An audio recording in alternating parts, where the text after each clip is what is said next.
सो बच्चों, last class में हम पढ़ रहे थे कि डिविडेंड किसको मिलेगा। तो हमने बात की थी रजिस्टर्ड शेयर होल्डर को, उसके ऑर्डर पे उसके बैंकर को मिलेगा, और अगर बैंकर को मिल गया तो दोबारा शेयर होल्डर नहीं मांगेगा, अल्टीमेटली वो शेयर होल्डर को मिल जाएगा। तो हमने ये पढ़ा था। प्लीज कोई डाउट है इसमें पूछे। चलें फिर आगे। Any doubt from the last topic? हाँ जी, ऑनलाइन वाले बच्चों कोई डाउट है तो पूछिए। ट्रांसफर टू रिजर्व में यह है कि ऐसा कोई रूल नहीं है कि कंपनी डिविडेंड देती है तो कोई पैसा किसी रिजर्व में पहले ट्रांसफर करना जरूरी है बिफोर डिक्लेरेशन ऑफ डिविडेंड। ये कंपनी के बोर्ड ऑफ डायरेक्टर की इच्छा है, वो देना चाहे तो कर दे, नहीं तो ना करे। ऐसा कोई मैंडेटरी नहीं है कि रिजर्व में पैसा देके चलना पड़ेगा आप लोगों को। ठीक है, चलिए फिर आगे चलते हैं। इसी के आगे आप purchaser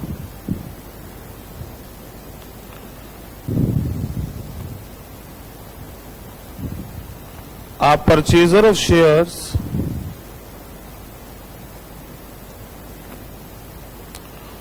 whose name is not registered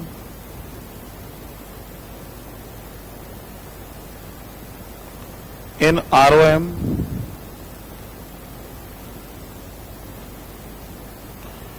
cannot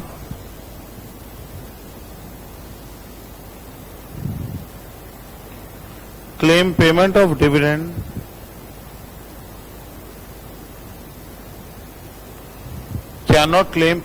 dividend to him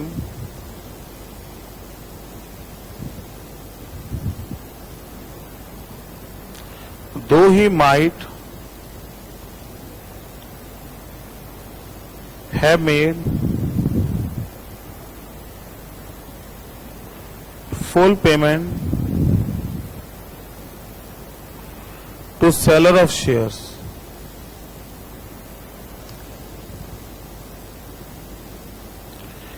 If transfer deed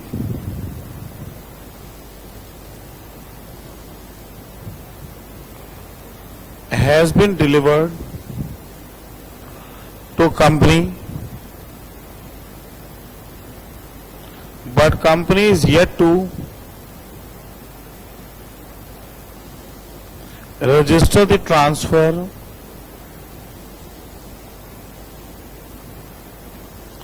and further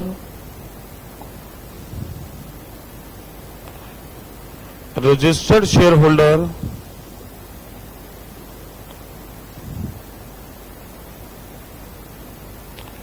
has not authorized the company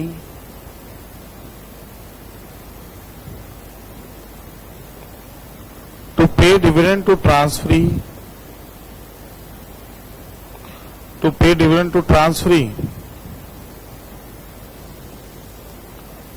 then dividend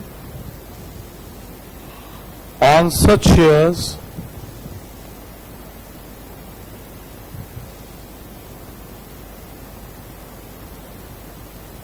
shall be transferred to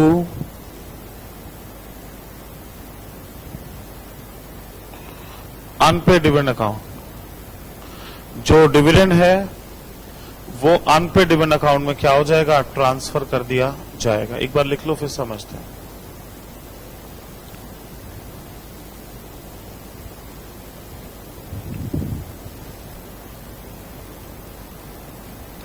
ये वही केस है जो मैंने आपको इससे पिछली क्लास में ओरली समझाया था, जहां पे शेयर ट्रांसफर डीड सबमिट हो जाती है लेकिन अभी डीड रजिस्ट्रेशन नहीं हुआ, तो उस केस में डिविडेंड किसी को भी नहीं मिलेगा। या तो रजिस्टर्ड शेयर होल्डर लिख के दे दे कि ट्रांसफरी को मिलेगा, अगर वो नहीं लिख के देगा तो किसी को भी डिविडेंड नहीं मिलेगा। वो अनपेड डिविडेंड अकाउंट में क्या होगा? ट्रांसफर होके चलेगा। ऑल्दो पूरा सेक्शन डिटेल में आएगा, अभी 126 इसी के ऊपर है आगे, ये तो हल्का सा भी आया है।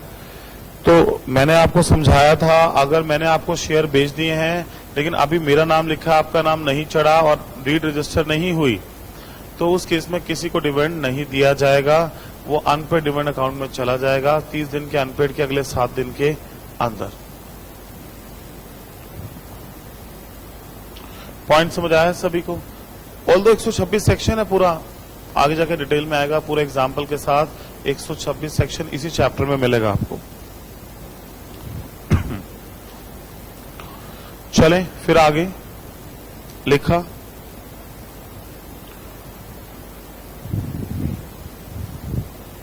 फिर आपके पास सेक्शन नंबर 51, सेक्शन नंबर 51 इसी का ही पार्ट है। If authorised bye article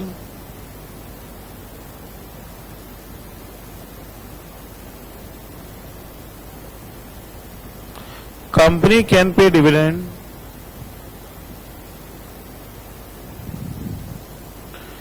in proportion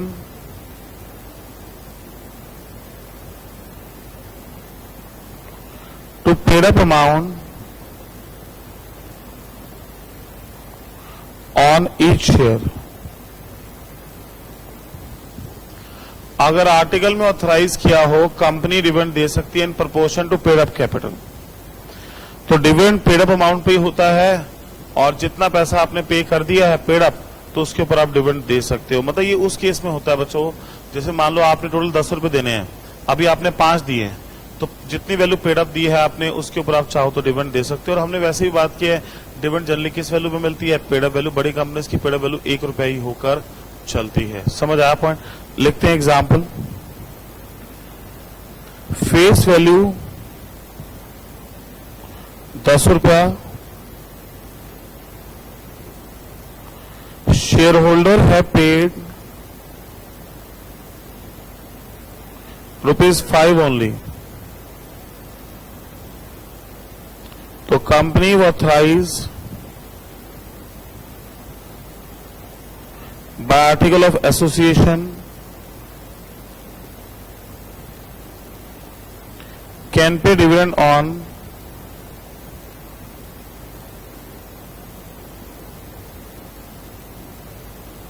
₹5।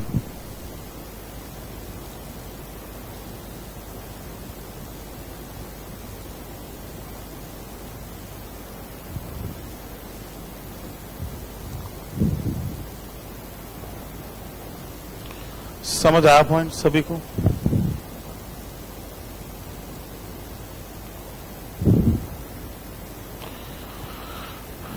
फिर आपके पास ये पॉइंट नंबर ए था, हमने मेन 5 नंबर पॉइंट का ए पॉइंट लिखा था, उसके अंदर ही सब कुछ लिखा है।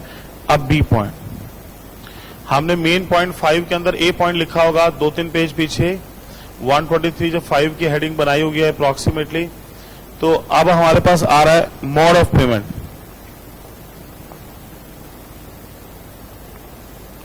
मोड ऑफ पेमेंट, अगला पॉइंट हमारे पास आ रहा है मोड ऑफ पेमेंट। अब सुनिए, डिविडेंड कैसे पे करना है बच्चों। डिविडेंड आप कैश में, ऑनलाइन चेक से, वारंट के फॉर्म में दे सकते हो, लेकिन आप काइंड में नहीं दे सकते। मान लो आपका मान लो पार्ले जी बिस्किट की फैक्ट्री है, तो सबका डिविडेंड 1-1 हजार रुपये आ रहा है, किसी का 2,000, आपने सबको का 1-1 रुपये वाला बिस्किट ले जाओ, 1000 पैकेट, 2000 पैकेट, तो ये नहीं चलेगा। आप काइंड में डिविडेंड नहीं दे सकते, आपको कैश में ही देना है। ठीक है, कैश का मतलब चेक, ऑनलाइन, डीडी, जो भी। एक वारंट सिस्टम भी होता था, अभी भी है ऑल्दो, लेकिन अब पहले से कम हो गया है। वारंट क्या होता है, डीडी की तरह होता है, डिमांड ड्राफ्ट की तरह होता है।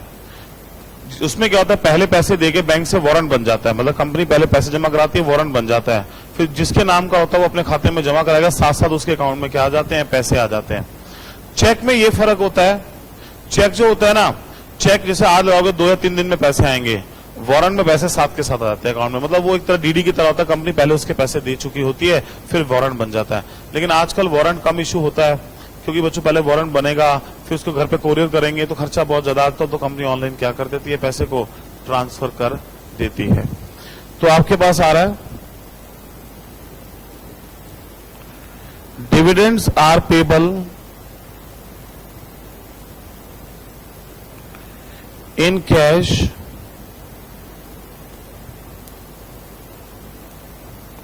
and not in kind.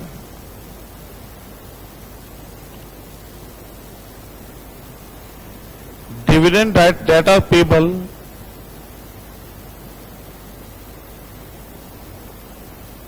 to shareholders in cash may also be paid by check और डिविडेंड वारंट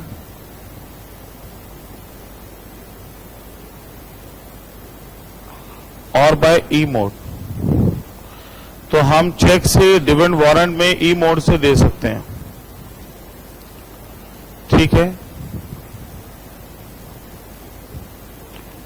तो क्वेश्चन आया हम इसको कैसे दें, कैश में, चेक में, वारंट में, ई मोड से और काइंड में। तो 4 मोड तो ओके हैं, लेकिन काइंड का मोड डिसओके है, काइंड में नहीं देकर चल सकते।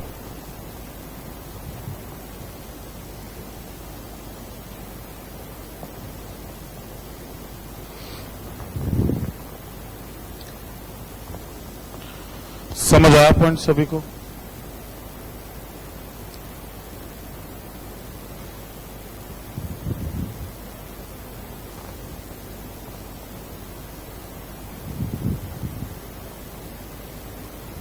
चलें आगे। तो मोड क्लियर है, किसको मिलेगा वो क्लियर है, रजिस्टर्ड होल्डर को, उसके ऑर्डर से बैंकर को, और काइंड में नहीं होगा, वैसे आप दे सकते हैं अदर मोड जो लॉ में प्रिस्क्राइब है। लिखा बच्चों सभी ने? फिर आपके पास नंबर सी अब आ रहा है, सेक्शन नंबर 127 का पॉइंट, डिविडेंड डिक्लेयर होने के कितने दिन में पे होगा? 30 दिन में। या तो पे कर दो या डिविडेंड वारंट को पोस्ट कर दो। 30 दिन में वारंट क्या हो जाना चाहिए? पोस्ट हो जाना चाहिए या फिर पे हो जाना चाहिए। ठीक है, दोनों में से जो आपको ठीक लगे आप करो। तो लॉ कह रहा है dividend declare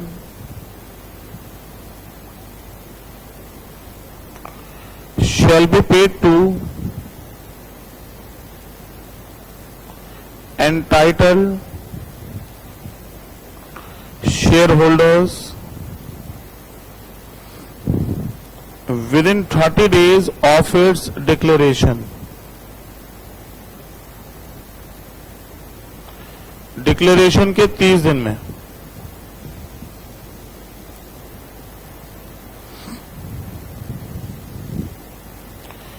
If dividend is paid by issuing warrants,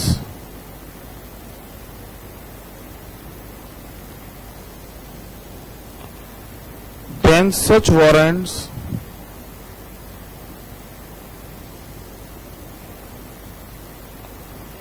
shall be posted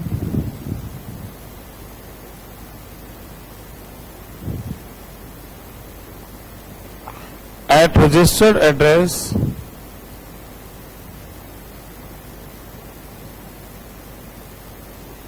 within 30 days.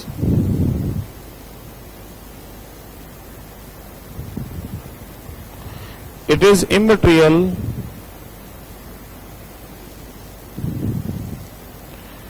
whether same are received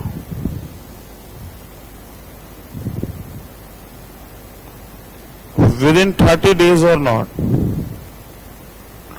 मतलब आपको पोस्ट करना है कोरियर से, 30 दिन के बाद मिले तो भी कोई दिक्कत नहीं, लेकिन 30 दिन में आपको क्या करना है?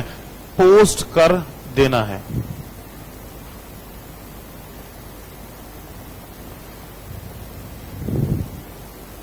और बोली लॉजिकल है कि नहीं है बच्चों? आप भेज दो, आपको कोरियर वैन तो होने की उनके घर तक पहुंचाओगे, आपका काम तो भेजना है, आपको 30 दिन में पोस्ट करना है, उसको रसीद आपके पास होनी चाहिए। फर्स्ट प्रोविजो सेक्शन 123(5) बच्चों ये हमें बोलता है, क्या हम डिविडेंड डिक्लेयर करने के बाद डिविडेंड की जगह बोनस शेयर दे सकते हैं?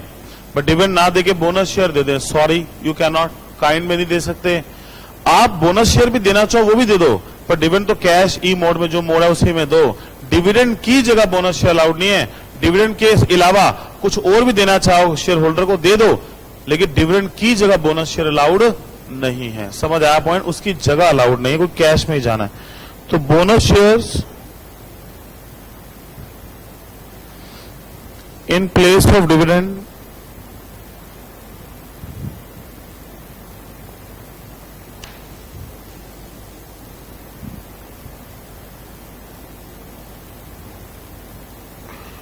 bonus shares shall not be issued in place of dividend.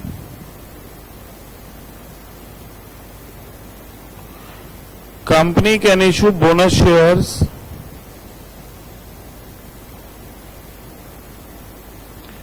in addition to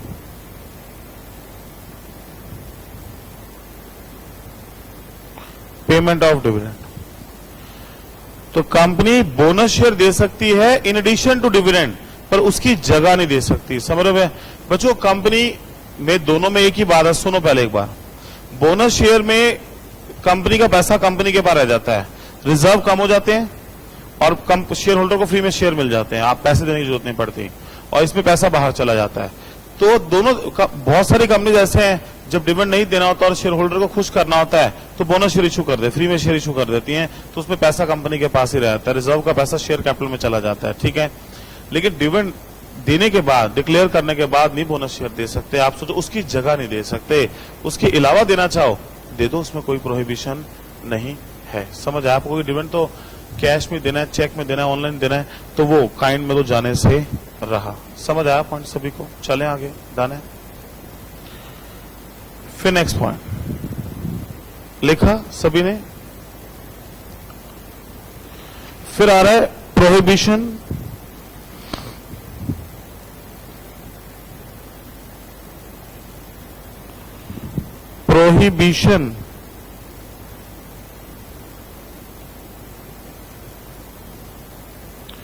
on declaration of dividend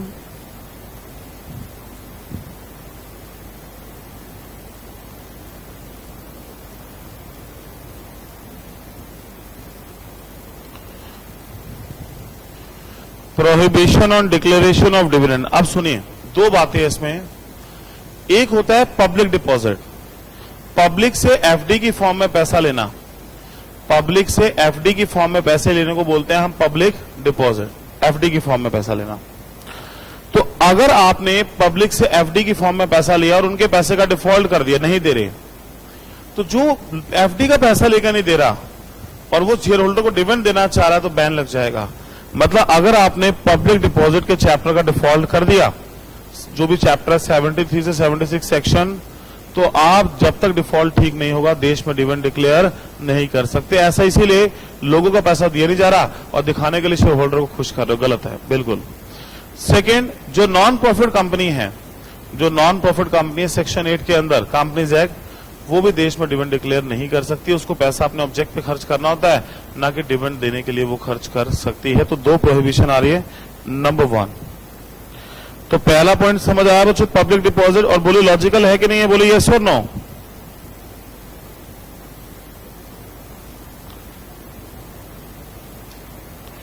public deposit का default,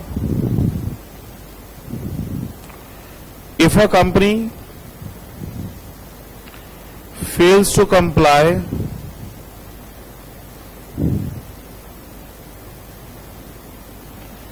with provisions of section 73, 74 of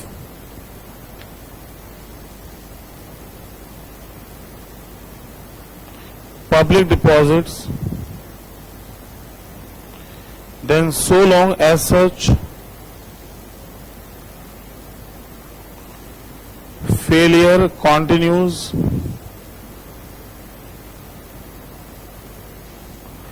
company shall not declare dividend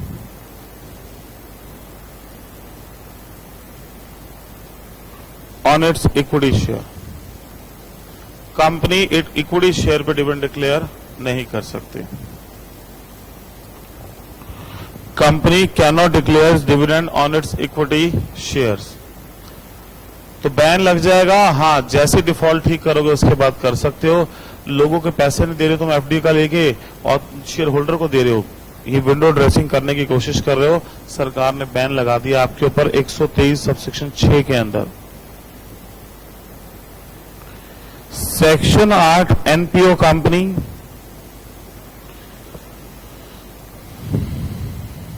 A non-profit company is prohibited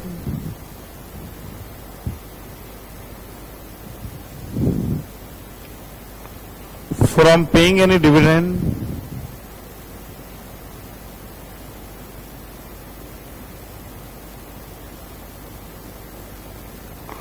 to its members.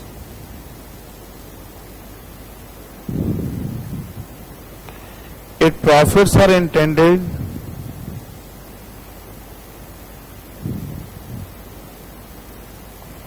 to be applied in promoting the objects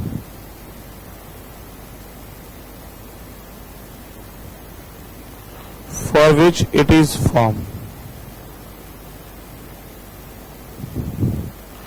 पैसा object के लिए खर्च किया जाता है।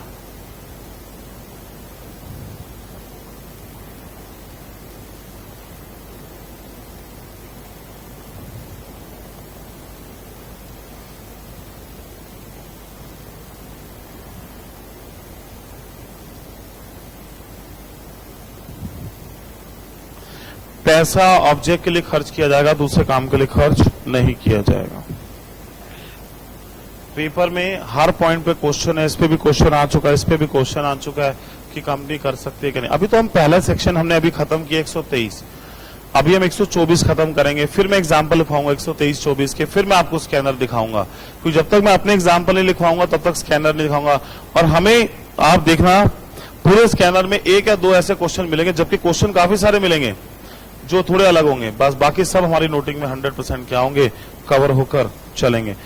चलें, done है। फिर नेक्स्ट सेक्शन 124। अब जल्दी बताओ मुझे, अनपेड डिविडेंड, डिविडेंड अगर 30 दिन तक नहीं पे होगा, अगले 7 दिन में कहां पे जाएगा, अनपेड डिविडेंड अकाउंट में। 7 साल तक यहां रहेगा, उसके बाद कहां जाएगा, IEPF में जाएगा। तो इसके लिए अब सेक्शन आ रहा है 124। तो 123 एक सेक्शन अब हमारा हो गया है। 124 लिखने के बाद इसके एग्जाम्पल को हम डील करेंगे, दोनों के इकट्ठे एग्जाम्पल को। चलें, डन है। चलिए लिखते हैं, in case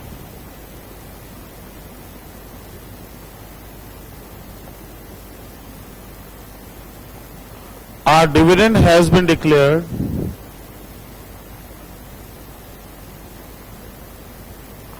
by company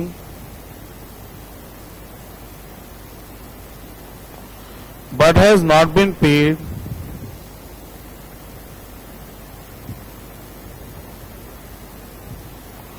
or claim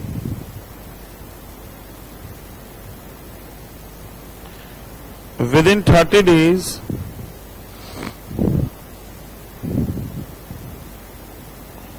from date of declaration,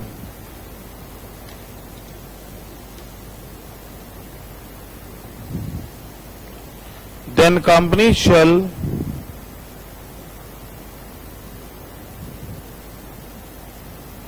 from 7 days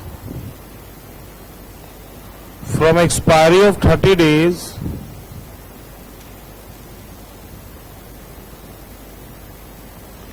transfer the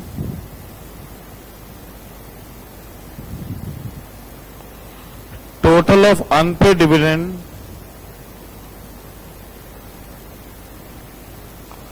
to a special account called as unpaid dividend account to be opened by company in any scheduled bank। तो company को 7 दिन के अंदर from expiring of 30 days transfer करना unpaid dividend एक special account में, और जो कि शेड्यूल बैंक में खोला जाता है। तो 30 दिन में नहीं हुआ, अगले 7 दिन में जो डिविडेंड अकाउंट में पैसा पड़ा था बचा हुआ, वो अनपेड डिविडेंड में चला जाएगा। 7 साल तक वहीं रहेगा, उसके बाद IEPF में चला जाएगा। समझ आया पॉइंट सभी को? डन है। ये तो हमने पहली क्लास में माइंड सेटअप कर दिया था ऑलरेडी इस बात को लेके। अब सेकंड पॉइंट, अब ये नया पॉइंट है, ये हमने वहां नहीं लिखा था, अब सुनिए।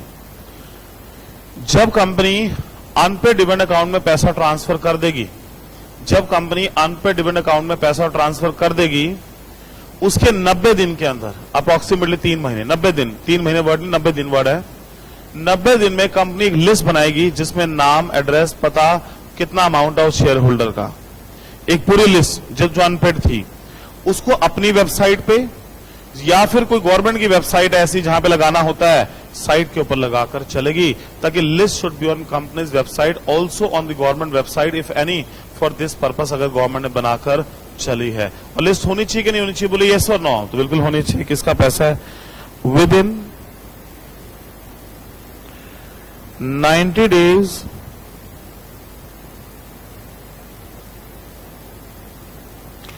of transferring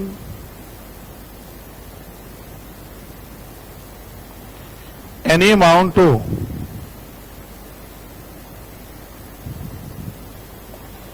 unpaid dividend account, the company shall prepare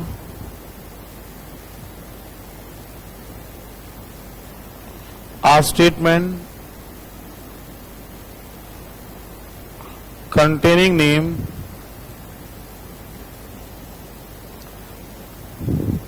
address,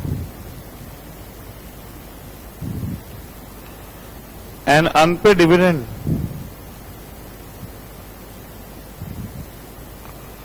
to be paid to each person, and place such statement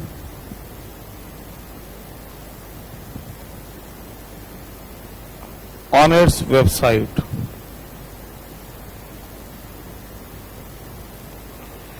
And also on other website approved by central government. कोई और ऐसी साइट है जहां पे सेंट्रल गवर्नमेंट ने जिसको approve किया, approve by CG, central government.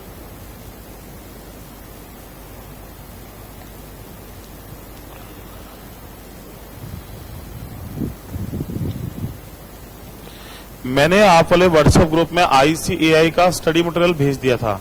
वैसे तो जो जिन्होंने एडमिशन लिया उनके पास स्टडी मटेरियल होगा, तो अगली क्लास में हम लॉ के स्टडी मटेरियल के क्वेश्चन भी शुरू करेंगे, ठीक है, करने के लिए। और मैं उसमें टिक मार्किंग कराऊंगा आपको। अभी तो सारे पढ़ने हैं, बट मैं चैप्टर के एंड में लिखवा दूंगा। अभी आपको ये 3 इलिस्ट्रेशन स्टडी से देखनी है बस, और 2-3 क्वेश्चन, 4 क्वेश्चन स्कैनर से देखने हैं बस। करेंगे सारे ही, लेकिन जो एक जैसे होंगे उसको बार बार देख के कोई फायदा नहीं है, ठीक है। जो अलग से होगा, ताकि एग्जाम के समय हम चैप्टर खोलें, स्टडी के 2 क्वेश्चन देखें, स्कैनर के 3 क्वेश्चन देखें, चैप्टर हमारा पूरी तरह से क्या हो जाएगा, रिवाइज हो जाएगा। चलें, डन है, लिखा। तो कितने दिन में लिस्ट बनानी है? 90 दिन में साइट पे लगानी है, ठीक है। अब बच्चों तीसरा पॉइंट, मैंने आपको शुरू में कहा था इस चैप्टर में 2 ब्याज के रेट आएंगे, एक 12% और एक क्या 18%। अगर आप अनपेड डिविडेंड में पैसा टाइम से नहीं ट्रांसफर करोगे, जो 7 दिन के अंदर करना होता है, जितना लेट करोगे तो 12% पर एनम का ब्याज लगेगा। और अगर आप शेयर होल्डर का पैसा टाइम से नहीं दोगे तो 18% लगेगा। तो पेपर में OMR क्वेश्चन है, तो 2 रेट ऑफ इंटरेस्ट है चैप्टर में, ठीक है। 12% अनपेड में लेट जमा करना, और शेयर होल्डर को टाइम से 30 दिन में ना देना, उसके लिए कितना है 18%। तो 12% का रेट ऑफ इंटरेस्ट आने जा रहा है हमारे पास। Number 3rd point, if any default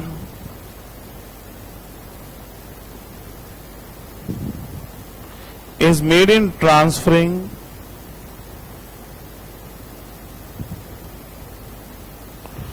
the total unpaid dividend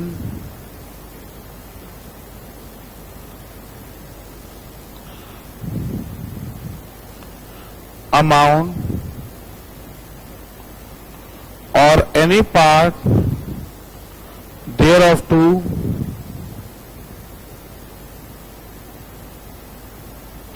unpaid dividend account, company shall pay interest at the rate 12% प्रति annum on amount not so transfer, amount not so transfer, तो वहां आ जाएगा ओएमआर में क्या rate लगेगा, 12% लगेगा। ठीक है, ठीक है, डन है। फिर पॉइंट आता है इंटरेस्ट कब से स्टार्ट होगा, interest start from date of default, मतलब 8वें दिन से।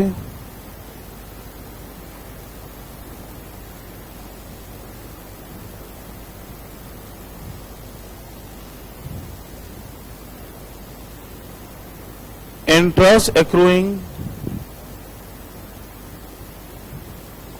on such amount shall ensure to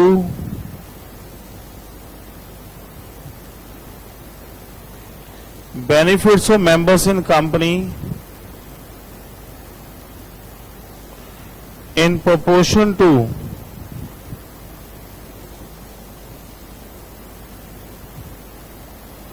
amount remaining unpaid.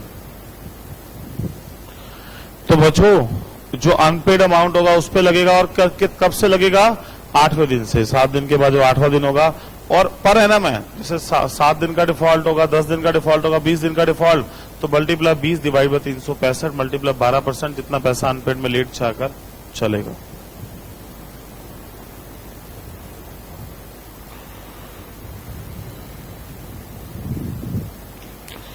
जब पैसा अनपेड डिविडेंड में जाएगा, जब पैसा अनपेड डिविडेंड अकाउंट में जाएगा, तो बच्चों अगर पैसा अनपेड डिविडेंड अकाउंट में जा रहा है तो वहां से member can claim and any time up to 7 years वहां रहना है। पैसा भी कंपनी के कंट्रोल में ही है, तो 7 साल में कोई भी मेंबर जाके अपना पैसा ले सकता है, उसके बाद नहीं मिलेगा उसको कंपनी से। Any person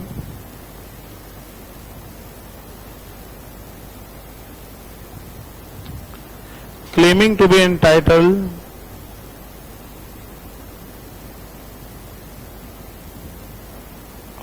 to any money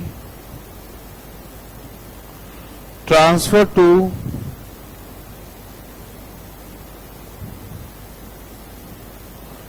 unpaid dividend account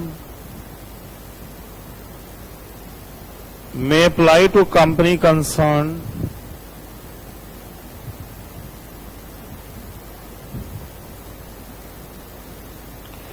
for payment of money so claim, payment of money so claim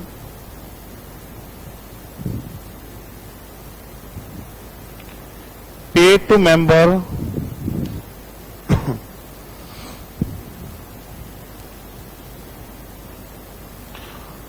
who demand for it, paid to member who demand for it, तो जो मांगेगा उसको दे दिया जाएगा।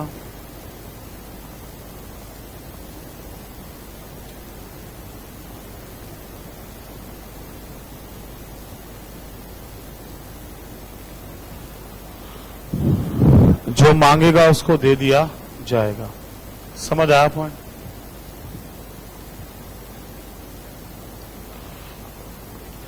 फिर आपके पास 5वां पॉइंट,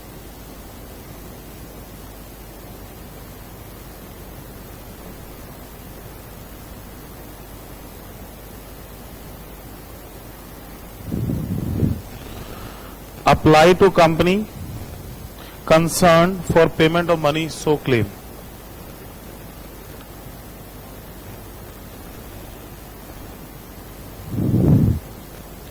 चलें, लिखा।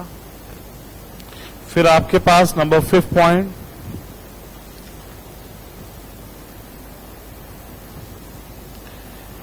Any amount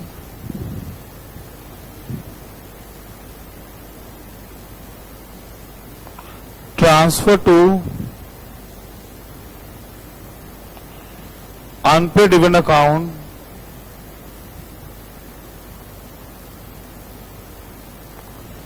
which remains unpaid for 7 years from date of such transfer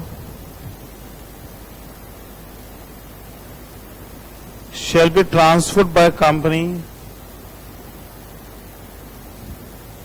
along with interest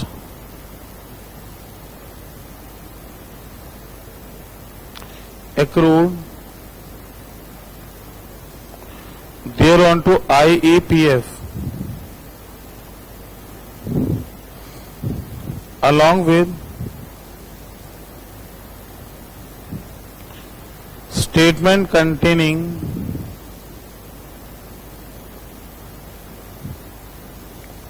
details of transfer. और तो ब्याज के साथ पैसा चला जाता है।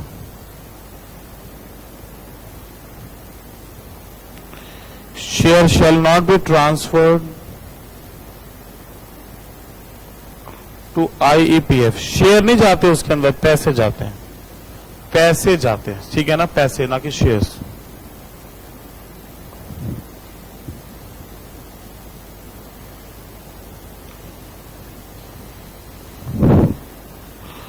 और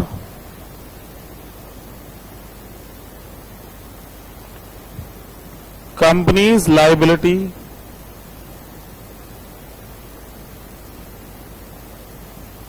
after transfer to IEPF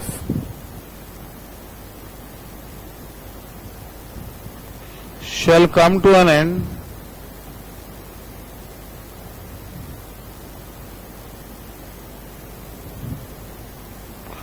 company की लायबिलिटी IEPF में कम टू एंड हो जाती है टूवर्ड्स शेयर होल्डर।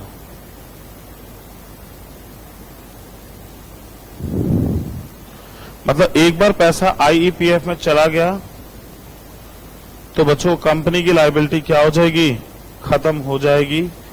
आपके नॉलेज के लिए टूवर्ड्स क्या, शेयर होल्डर। फिर सरकार से पैसा ले लो, कंपनी का कोई रोल नहीं।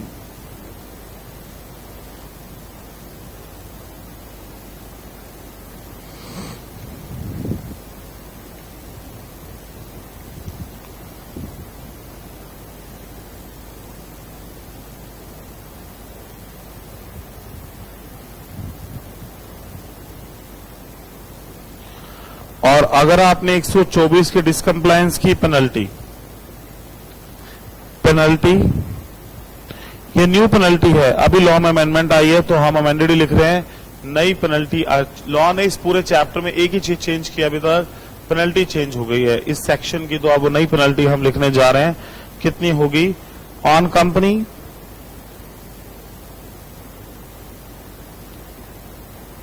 ₹1 लाख,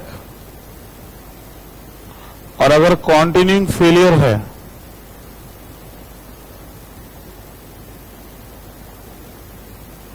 ₹500 पर डे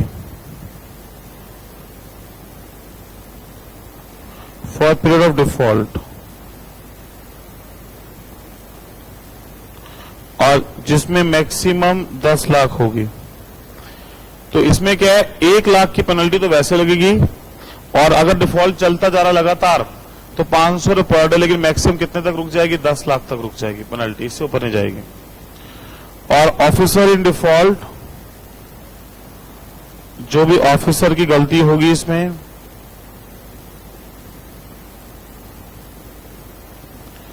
₹25,000, और कॉन्टिन्यूइंग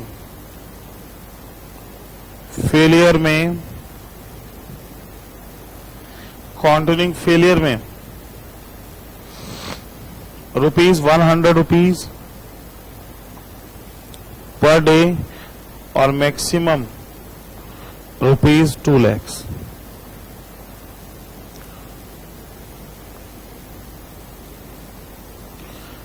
इन्होंने पेनल्टी घटा दी है पहले से इस सेक्शन के अंदर,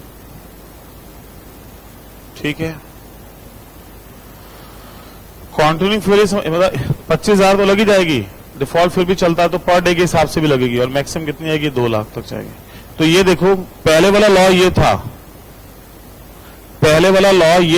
ओल्ड लॉ, ये ओल्ड लॉ है। अगर कंपनी ने किया तो पहले 5 लाख से 25 लाख लगती थी, और ऑफिसर पे 1 लाख से 5 लाख लगती थी, पर डे का सिस्टम नहीं था। अब न्यू लॉ आ गया, ये ओल्ड लॉ है, ओल्ड लिखे ना, पुराना लॉ। तो नया तो हमने लिख ही दिया है। समझ आया पॉइंट? चले आगे। फिर आपके पास अब हमारे पास नेक्स्ट आ रहा है एग्जाम्पल, कुछ एग्जाम्पल कंसेप्ट को क्लैरिफाई करने के लिए।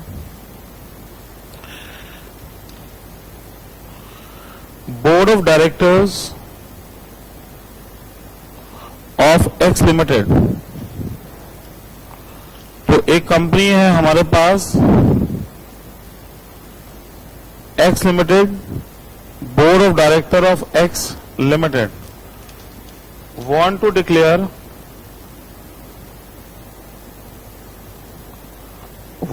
declare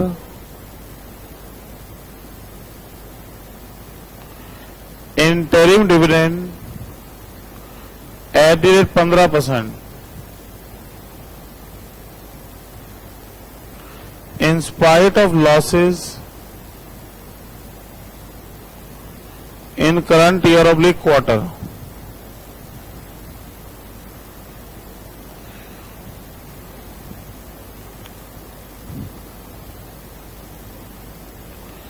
The average rate of dividend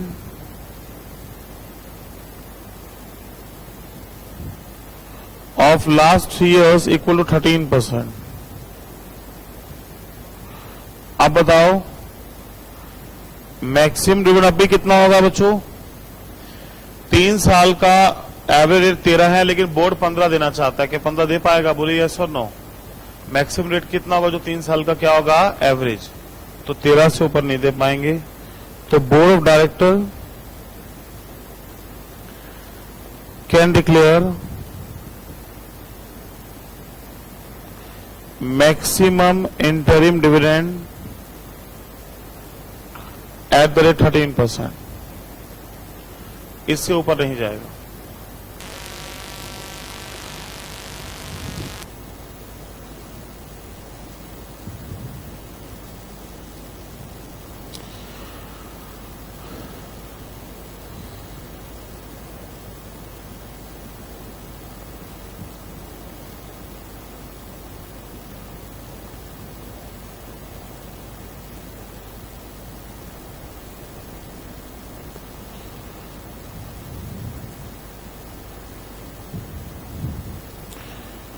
Whether it is mandatory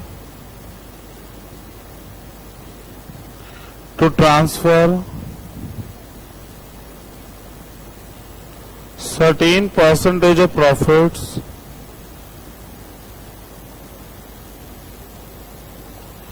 to reserves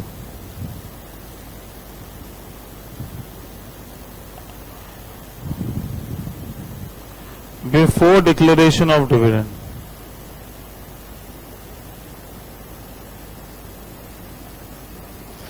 Whether it is mandatory to transfer certain percentage of profit to reserve before declaration of dividend. बोले क्या जरूरी है? No. It is at discretion of company's board of director. ये company के board of director का discretion है। समझ आया point?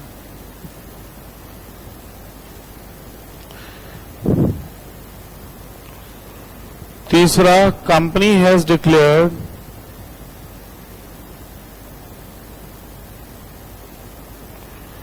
The dividend out of current year profit, but past year losses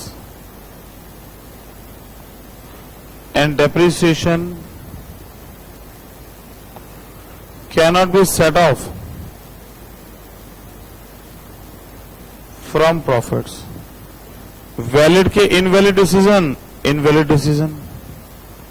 बच्चों पास्ट ईयर के लॉस सेट ऑफ करना mandatory है कि नहीं है? बोलिए यस और नो। यस। तो बिल्कुल इनवैलिड डिसीजन।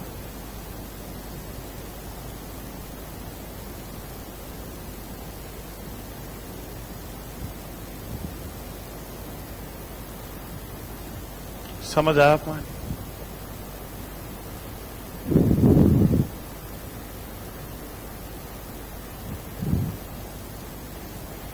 चले आगे। फिर example number 4,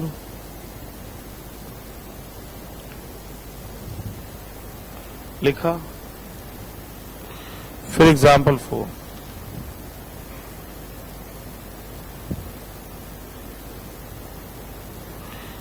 during the year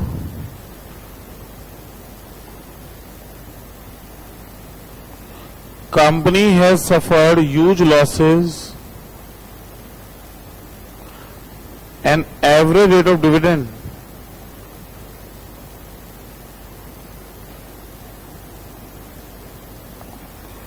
in last 3 years equal to 18%.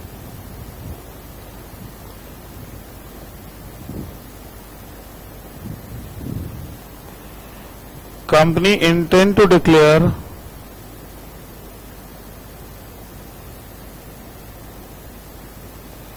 or pay dividend at the rate 20% from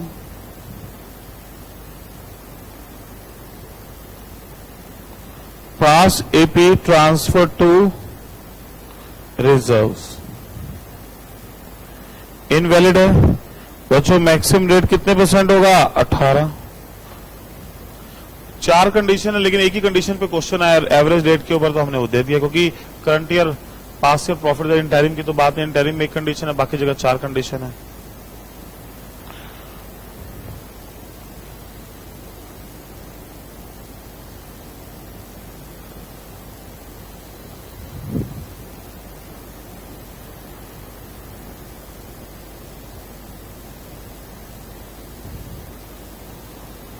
लिखा। 5वां,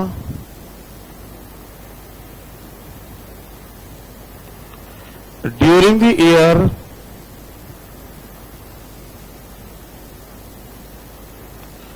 company has suffered huge losses. Loss of current year 15 lakh.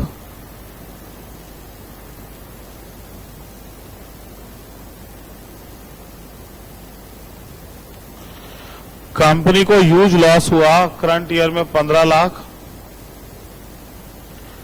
और other details equity share capital 30 lakh, preference share capital 40 lakh, free reserve 50 lakh,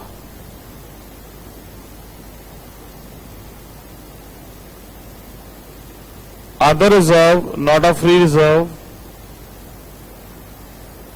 10 lakh,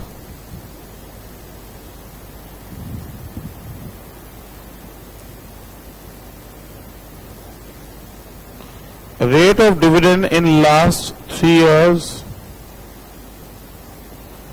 15, 17 and 17%.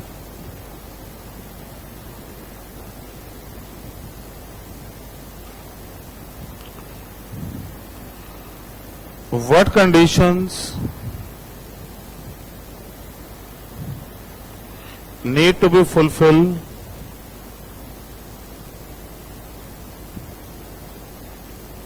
before declaration of dividend from past AP transfer to free reserve? तो याद है 4 condition थी हमारे पास बच्चों। Average rate 10% और loss set of और 15% balance, उसी का प्रैक्टिकल वर्जन है। तो डिविडेंड तो हम फ्री रिजर्व से दे सकते हैं, अदर फ्री रिजर्व से तो दे नहीं सकते, ठीक है।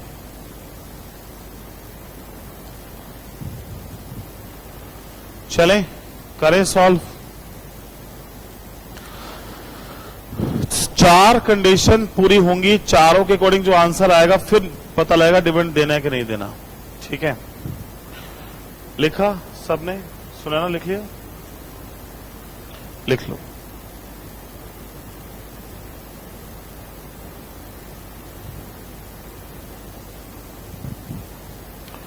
चलें डन है।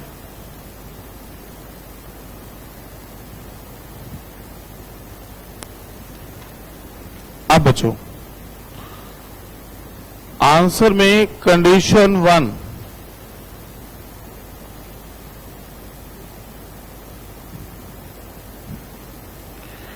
Average rate 15, 17 divide by 3 16.3%।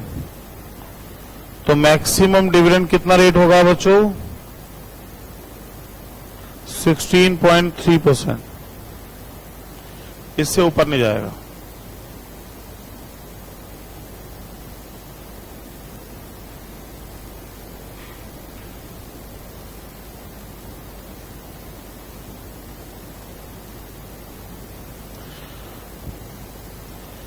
Condition 2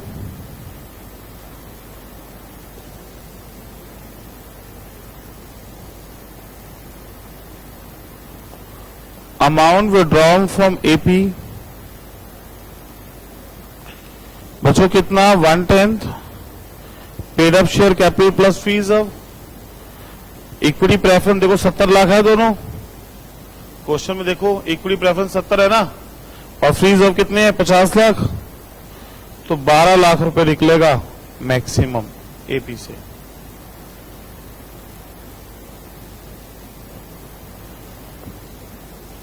हाँ बच्चों डन है।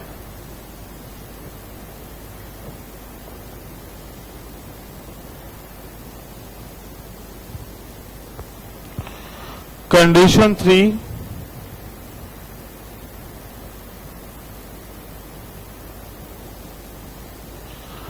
अब बच्चों अमाउंट जो विड्रॉन किया, बच्चों एक मिनट देखो 12 लाख।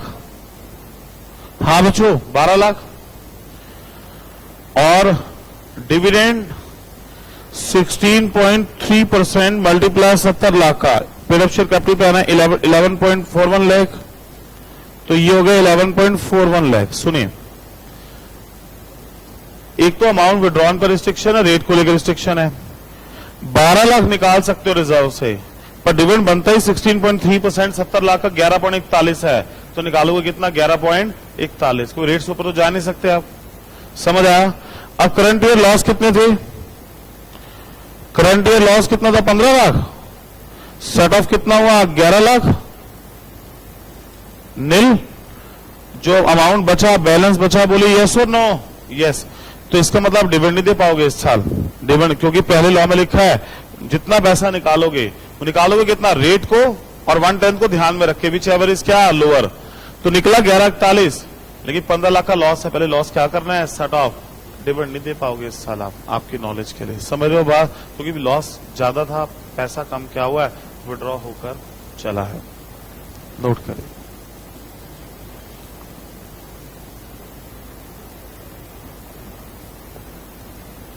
समझ आया पॉइंट?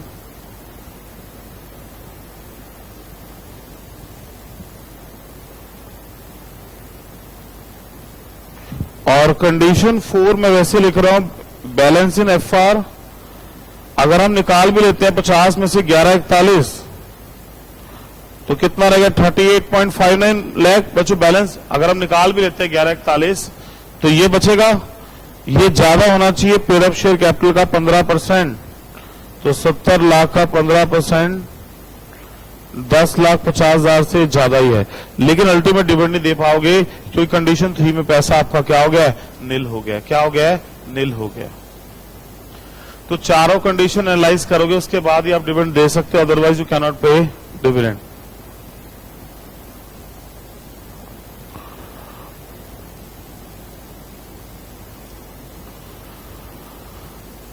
सरकार के देखिए रूल, अगर रेट देखो, अगर रेट के अकॉर्डिंग ज्यादा बनता है तो पैसा कम ही विड्रॉ कर पाओगे 1/10, और 1/10 ज्यादा बनता है, रेट कम बनता है तो कम ही विड्रॉ करोगे। जितना रेट से ज्यादा होना दे दोगे डिविडेंड, और जो आएगा उसमें से पहले लॉस क्या करना है? सेट ऑफ करना है।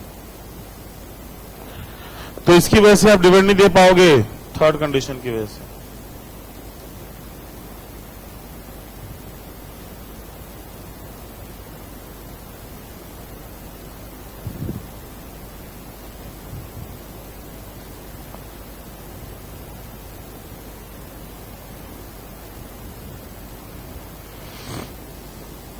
ठीक है, फिर example 6।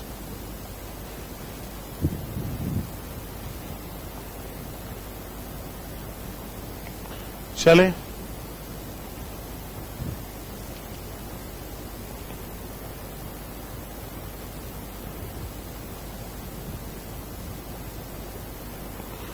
whether a company who has made a default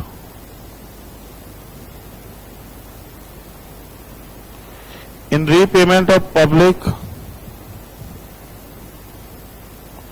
deposit can declare the dividend. और सेकंड क्वेश्चन इसमें whether a non-profit company can declare dividend. बताओ बच्चों, यस और नो, प्रोहिबिशन है कि नहीं है बच्चों? यस, अंडर सेक्शन 123(6) में।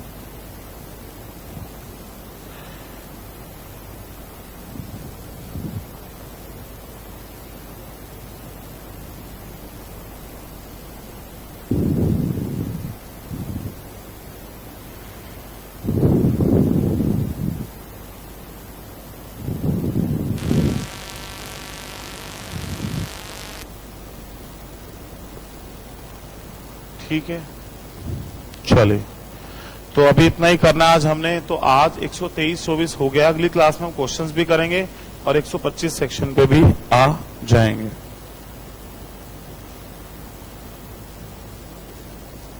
कोई डाउट है पूछो।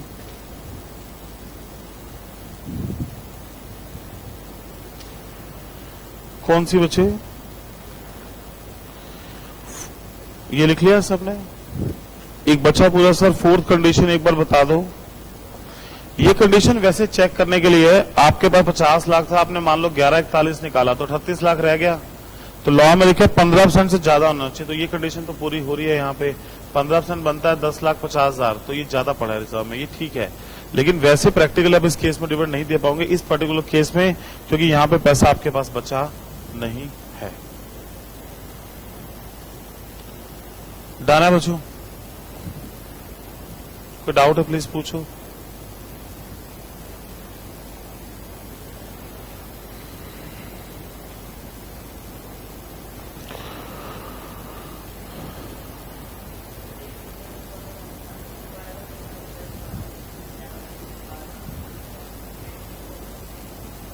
%18 इंटरेस्ट 127 सेक्शन में आएगा। शेयर होल्डर को 30 दिन में डिविडेंड देना है, डिविडेंड 30 दिन में नहीं दिया, जितना लेट होगा उस पर 18% का ब्याज है, वो आगे आएगा 127 सेक्शन में। ये मैंने इसलिए बोला आपको दोनों बातें पेपर को, कि OMR भी है तो आपके माइंड में रहना चाहिए। चैप्टर में 2 रेट ऑफ इंटरेस्ट है, एक जगह 12 और एक जगह क्या 18।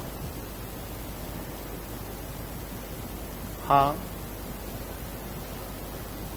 पेनल्टी आपके पास कंपनी के ऊपर एक पर्टिकुलर अमाउंट ऑफ पेनल्टी है। फिर अगर मान लो डिफॉल्ट आपका लगातार चलता है तो पर डे के हिसाब से लगेगी, और मैक्सिमम 10 लाख रुपए आपको दे ही रखी है। और जो ऑफिसर इन डिफॉल्ट है उस पर भी पर्टिकुलर अमाउंट 25,000 है, 100 रुपए पर डे है, मैक्सिमम आपके पास 2 लाख रुपए तक जाएगी पेनल्टी। और कोई डाउट है प्लीज पूछे। चलो आज ना स्टडी का 1-2 क्वेश्चन आपके लिए होमवर्क है। ICAI का लिंक मैंने आपको, जिनके पास स्टडी मटेरियल नहीं है CA के इंस्टीट्यूट का भी, तो उनको लिंक मैंने ऑलरेडी ग्रुप में भेज दिया था व्हाट्सएप के, और जिनके पास है तो उनको तो कोई इशू है नहीं, जिनके पास फिजिकल स्टडी मटेरियल है, ठीक है। फिर आप लोगों ने इसमें जो करना है, आज जो होमवर्क है आपके लिए, ये स्टडी मटेरियल 8 चैप्टर है आपका, उसमें डिविडेंड का एग्जाम्पल 1, एग्जाम्पल 2 सब देखते हुए सॉल्व हो जाएंगे आपसे। एग्जाम्पल 3 लॉस के केस में इंटरिम डिविडेंड, और एग्जाम्पल 4 8.9 पेज पे एग्जाम्पल नंबर 4, ठीक है। फिर ये आपके पास एग्जाम्पल 7, ये 7 वही वाला है जो अभी हमने किया, जो 4 कंडीशन का एनालिसिस किया ना, वैसा ही क्वेश्चन है। तो ये आपने, अच्छा 4 के बाद 5, 6, 7 भी 5, तो 7 तक एग्जाम्पल देखने हैं सिर्फ। ये सब देखे हुए हैं। देखो, brick shipworld limited has earn profit of 1,000 crore dividend दे रहे हैं इतना, it does not transfer any amount to reserve. कोई दिक्कत है क्या? रिजर्व में देना मैंडेटरी है? नो।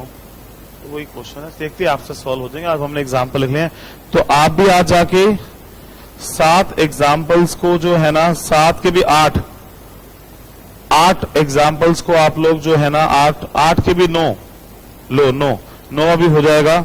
9 वे तक एग्जाम्पल को आप एक बार पढ़ लो। ये वही है जो हमने आज एग्जाम्पल 6 लिखे, उसी तरह के एग्जाम्पल हैं। एक बार आप पढ़ लो इसको जाके, और देखते ही सॉल्व हो जाएंगे आप लोगों से। स्टडी मटेरियल का लिंक आपके पास है, डिविडेंड का चैप्टर 8 में से आपको ये देखना है। डन है बच्चों? चलिए बस इतना ही करते हैं, फिर नेक्स्ट क्लास में कंटिन्यू।